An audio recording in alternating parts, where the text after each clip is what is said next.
warahmatullahi wabarakatuh. Selamat datang seluruh channel saya Purbo Sasongko. Welcome back to my channel. Tetap tersenyum karena senyum adalah pintu menuju bahagia. Kita masih di Madiun dan ini di Banjarsari Kulon ya.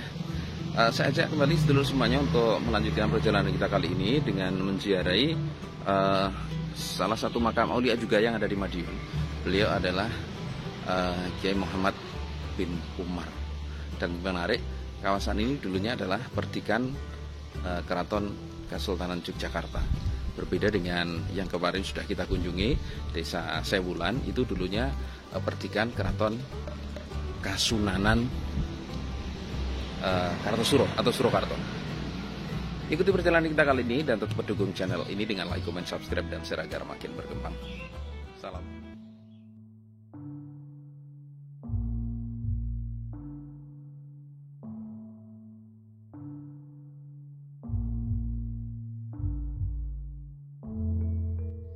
Sedulur, kita ada di Madiun, tepatnya di Desa Banjarsari Kulon, Kecamatan Dagangan.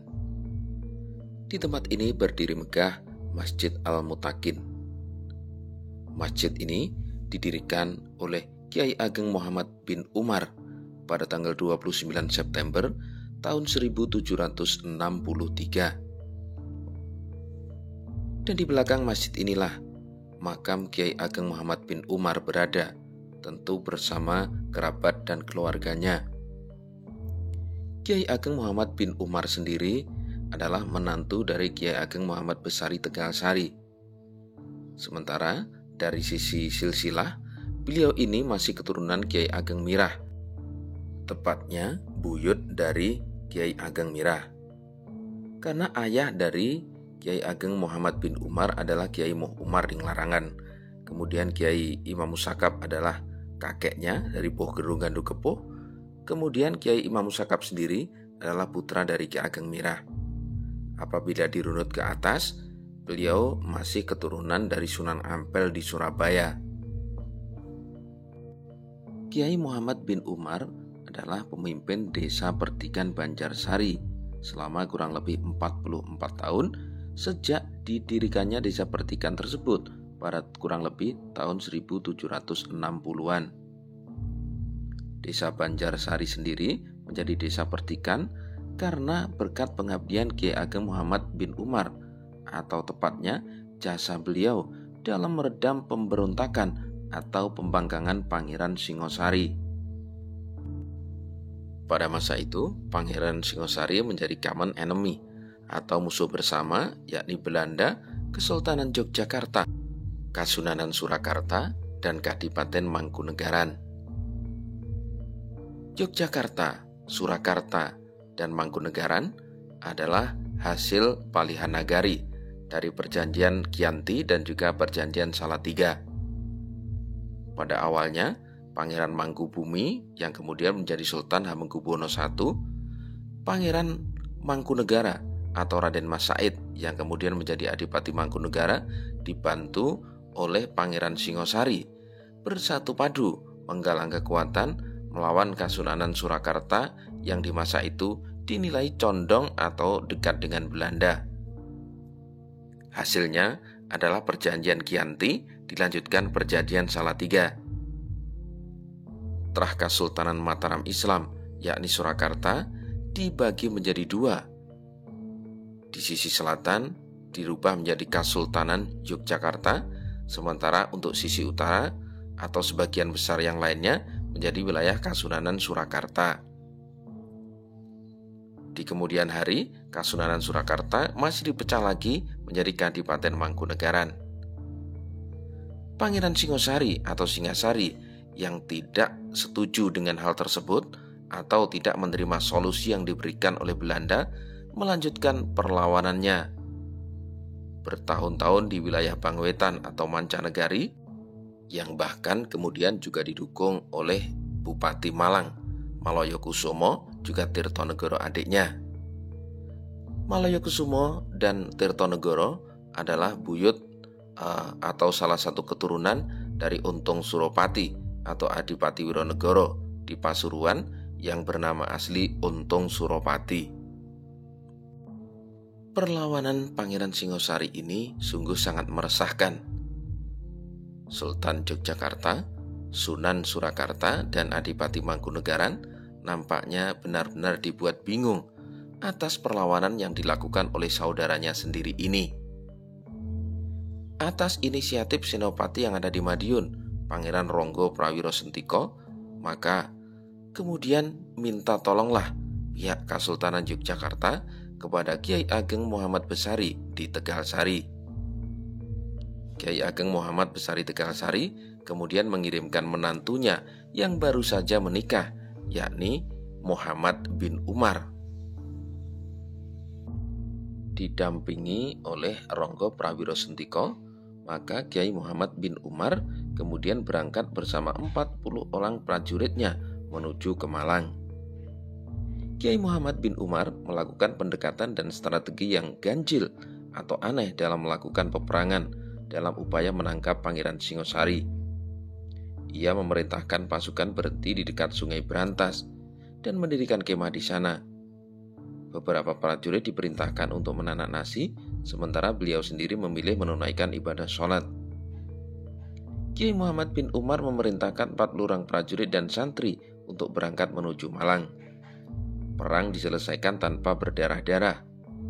Kiai Muhammad bin Umar masuk ke istana atau pakuan Pangeran Singosari dengan didampingi Tumenggung Ronggo Prawiro Sentiko. Mengetahui kedatangan Ronggo Prawiro Sentiko, Pangeran Singosari memerintahkan senopatinya untuk menangkap Ronggo Prawiro Sentiko. Namun hal itu berhasil dicegah oleh Kiai Muhammad bin Umar. Kiai Muhammad bin Umar menerangkan segala maksud dan tujuannya menemui Pangeran Singosari, dan Tumenggung Ronggo Prawiro Sentiko hanyalah mengantarkan dirinya yang diutus oleh Kiai Ageng Muhammad Besari di Tegalsari. Setelah kedua tokoh ini berbicara panjang lebar, akhirnya dicapai sebuah kesepakatan bahwa Pangeran Singosari mau pulang ke Mataram dengan Kiai Muhammad bin Umar sebagai jaminan atas keamanan Pangeran Singosari dan keluarga. Adapun Pangeran Ronggo Prawiro Sentiko diutus berangkat lebih dahulu guna memberitahu Pangeran Mangkubumi atau Sultan Hamengkubuwono ke-1. Sebenarnya lah Pangeran Singosari heran bukan kepalang. Kemana saja pasukannya yang dikenal sangat hebat dalam menghancurkan Mataram dan Belanda? Sama sekali ia tidak bisa menjawab. Misteri tentang kemana pasukan Pangeran Singosari tersebut baru terkuak saat rombongan pergi meninggalkan Singosari. Pangeran Singosari atau Prabu Adijoko melihat banyak anak kecil yang membawa galah bambu dan panah kecil. Mereka terlihat sangat mirip dengan pasukan Mataram. Rombongan kemudian berlalu melewati anak-anak kecil itu.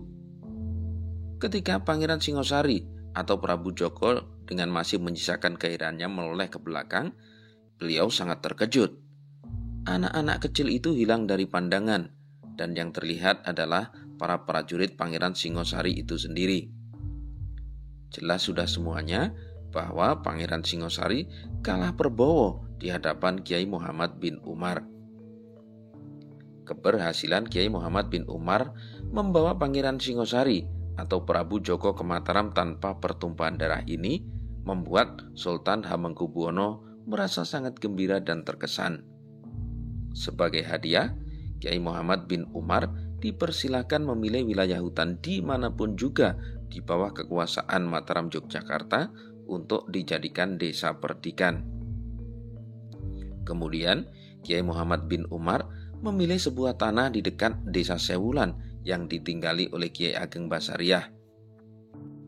Kiai Ageng Basariah juga merupakan murid dari Kiai Ageng Muhammad Besari, sehingga oleh karenanya beliau merasa ada kedekatan emosional.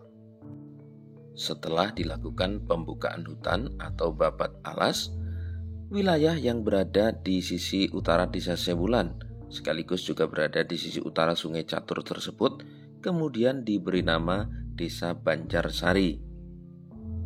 Desa Banjarsari ini sekali lagi adalah sebuah wilayah desa perdikan atau dibebaskan dari kewajiban membayar pajak oleh Kesultanan Mataram Islam Yogyakarta. Dari Banjarsari inilah Kemudian Kiai Ageng Muhammad bin Umar melakukan dakwah dan syiar Islam. Turun-temurun beliau memerintah desa Pertikan Banjarsari.